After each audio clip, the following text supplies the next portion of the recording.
Football বিশ্বের সবচেয়ে আকাঙ্ক্ষিত match Finalissima ২০২৬ নিয়ে এলো এক বড় দুঃসংবাদ।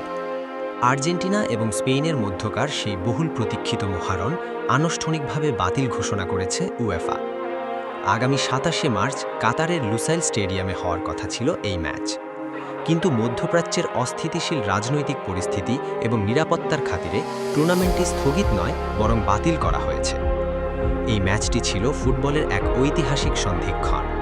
৩৯ বছর বয়সী কিংবদন্তি লিওনেল মেসি বনাম ১৮ বছর বয়সী তরুণ তুর্কি ল্যামিন ইয়ামাল।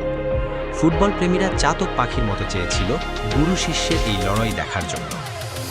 উয়েফা চেষ্টা করেছিল ম্যাচটি কাতারের পরিবর্তে স্পেনের রিয়াল মাদ্রিদের মাঠ সান্তিয়াগো বার্নাবিউতে সরিয়ে নিতে, কিন্তু তারিখ এবং টিকিটের ভাগাভাগি নিয়ে আর্জেন্টিনা ফুটবল অ্যাসোসিয়েশন এএফএ এবং উয়েফার মধ্যে কোনো ঐক্যমত্য হয়নি।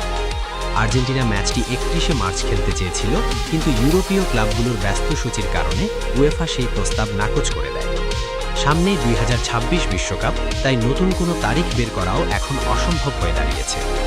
মেসি বনাম ইয়ামালের সেই ড্রিম ম্যাচ দেখার স্বপ্ন এখন ধুলোয় মিশে গেল। কোটি কোটি ফুটবল ভক্তের জন্য এটি এক বিশাল হতাশা। আপনার কি মনে হয়, উয়েফা কি পারত বিকল্প কোনো উপায়ে ম্যাচটি আয়োজন করতে, নাকি এই সিদ্ধান্তই সঠিক ছিল? কমেন্টে জানান আপনার মতামত। ফুটবলের সব ব্রেকিং নিউজ পেতে সাবস্ক্রাইব করে সাথেই থাকুন।